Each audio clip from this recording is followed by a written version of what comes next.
Okay, so I feel like it's been taking me like literally almost 2 hours just to film this video, because it's like the moment I want to film a video, everybody want to fucking move around and make noise, and I don't like recording when there's noise in the background. Like, I really don't, unless I have to. But anyways, hey guys, welcome back to my channel. So today I wanted to do a kind of like an advice slash like discussion video about how to know if or when you're in a toxic relationship.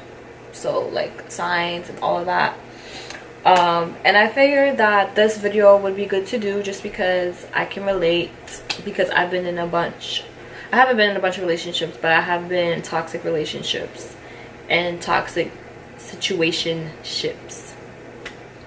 So there's so many signs, but I'm gonna just name one of them because my last relationship was toxic AF. So basically, here are the signs I'm about to lay out in front of y'all. So first sign is that they're always there's so many signs, but I don't even know where to start. I feel like one of the signs would be that they're jealous of you.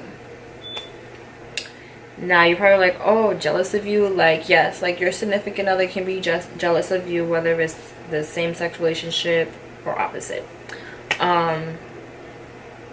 So this person that I was with was jealous of me because I have a really supportive family, and family that is really genuine and really shows that they care about me, and they did not. Their parents would not help them out financially. They would always like never give them any freedom. If they needed to go to the hospital, they needed insurance or something along those lines, their parents were not supportive. They would be like, oh, like, just figure it out. And that would take a toll on our relationship because I always felt like I was the mother, and I always felt like I had to like pick up the slack for their parents, which I find completely ridiculous.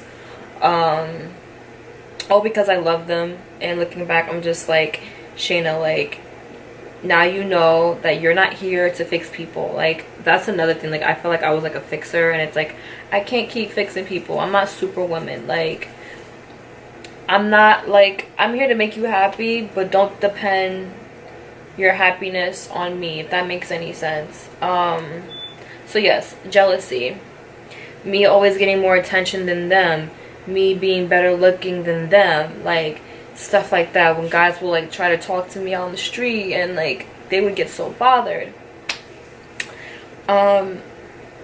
There's a backstory to that, but that's going to steer into like that relationship. But that's the first sign. The second sign is when they're always blaming you for their actions, and they will find a way to make it seem like it's your fault when you clearly know it's not, and then you end up like believing it. So it's kind of like the guilt tripping and the manipulation. I dealt with that so freaking much. This person, I know I keep saying this person, but that's because I'm not going to say names. So yeah, we would always get into little fights over something that they would do, and they would always try to find a way, like, and if I'm not wrong, they would, like, if I know I'm not wrong and they see that, they would be like, oh, so you think you're just always perfect, right? And then when someone says that to you, when you know that they're wrong and you're not wrong, it kind of makes you feel like, okay, now you're making me feel bad because nobody's perfect, and then now you're trying to make it seem like I'm just like this cocky person that's like, yeah, like I'm always perfect, like I don't mess up. Like, I'll take that L. If I'm wrong, I'm wrong. But if you've been wrong so many freaking times, it's like, yeah, you're wrong. And I'm not perfect, but it just so happens that you've been wrong like almost every freaking time, you know? So I guess like manipulation and guilt tripping is like two things. If someone really loves you and cares about you, when there's an issue, they're gonna own up to their mistakes like a woman or a man that they are, and fix the problem instead of trying to nitpick at you and figure out what do you do wrong. And I feel like a lot of time people like this are, it's like when you tell them about themselves, they can't take it, and they take it in a negative way, rather than them taking it as, she's just letting me know what's wrong so that way this relationship can be better and grow. And I just had a thought in my head and I forgot, but it's like, I would never understand why people would look at it in a negative way. Like, they'll look at it as like, oh, like, you just want to argue. Like, nobody want to freaking argue. Anybody got time for that? You know how many times I've heard that from people? I've heard it like more than 10 times. Every time you show that you're not a stupid girl and you got some common sense and you check people on their shit, you're considered crazy and you want to argue. But then if I'm the type of girl that doesn't say anything, doesn't let you know what's wrong, now I'm the problem starter. And then they'll be like, oh, why didn't you say something? Or you didn't say nothing. So, but then when you say something, it's like they get bothered. So it's kind of like you can't win with them. That's really toxic too. Everything connects, you know. Someone who I feel like is okay with being the child in the relationship, meaning that you always find yourself like, it's okay to give your significant other advice and like guide them and be there for them, but there's a thin line between that and being a parent. And I feel like if you have to, or you feel like you're a parent to the person that you are with, you need to go, because it's like, I did not give birth to you, I did not ask to have a kid, like, you're supposed to be my partner. So that also ties into someone who doesn't know how to manage their money. I kind of feel like that can be toxic in a way, because they'll start to prioritize other things rather than things that are going to better the relationship. Like,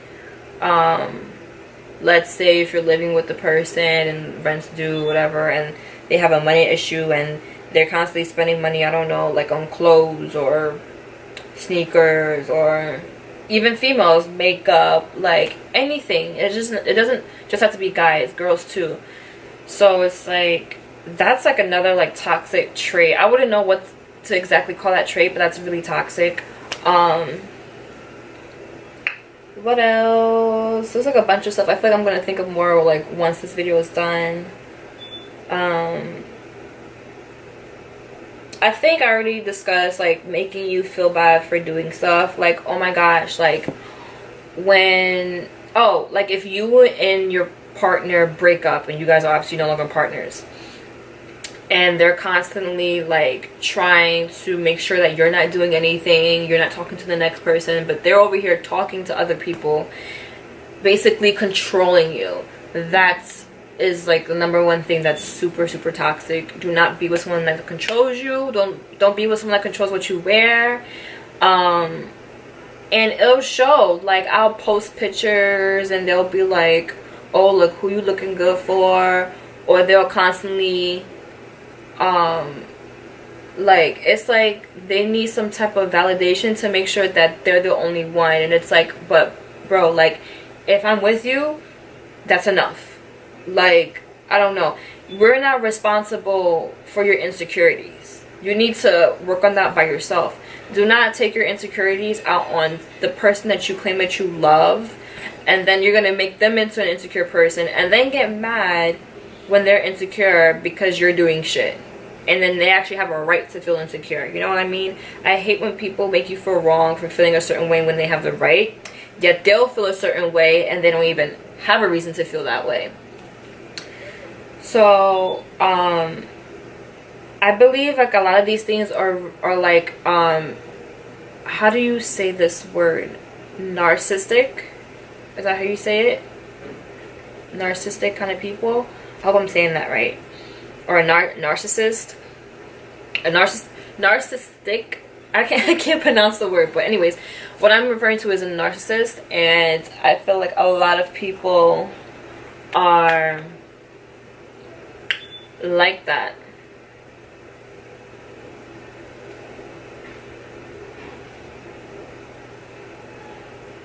Sorry, I had to answer a text. Yeah, so it's like me being in this relationship that I was in for almost 3 years. I learned so much, and let me tell you, this person put me through hell. I'm talking about I wouldn't eat, wouldn't go to work, wouldn't want to do nothing. If someone is making you feel like that, especially if you're not with them, because this person wasn't even with me at the time when they was making me feel like this, but regardless, if they're making you feel like that, let them go. And I know it's hard when like there's an attachment and you love them and you care about them, and it's like you remember all the good times, and then that's how you remember them. Like, what, like they did all these good things, but then they do these bad things. And let me tell you, if the bad things are very bad, like the things that I just listed, it's not worth being there. Because guess what? Yes, you had those good times with them, and you're probably like, they said that they love me. If they loved you, you probably even be watching this video trying to get advice on how to know signs of a toxic relationship. I mean, you can watch this also just to watch it, but you get my point. You wouldn't second guess yourself. You wouldn't look up things on Google and be like, signs to know if your man's cheating, or like, am I wrong for feeling like this? Like, you wouldn't be doing none of that. You wouldn't be posting memes on your stories, on your Instagram stories, Facebook status, whatever, tweets, trying to get that person's attention to make them realize that the way they're acting is wrong. Because I guarantee you, that person don't even care. And I bet you they're not even posting anything about you. They're just doing whatever the heck they want. Another sign is when someone paints a really bad image of you. This person that I was with painted a very bad picture to me, to people who they wanted me to be friends with. And then when they heard my side of the story, they were like, oh wow, like, you know, they said the complete opposite, but the story still connects because bits and pieces were left out. Because it's like they would say, yes, she did this and yes, she did that, but they would never say the reasoning of why I would do things. You know what I mean? So if someone you love, I mean, not someone you love, someone that loves you and you're with is painting a bad image of you to other people during you, because it happened during when I was with them, during the relationship and after especially, honey, let that person go. Like, there's just so many red flags, and I hope that I hit a lot of them. What else? Also, like, if the person that you're dating gets very territorial over you to the point where they guilt trip you, because this ties in with guilt trip, into not leaving them because they feel like they're gonna kill themselves, or they need you. Like, they don't need you. Like, I know you want to feel wanted, but you don't want to feel wanted by someone that acts like that. That's one. Two, they don't need you.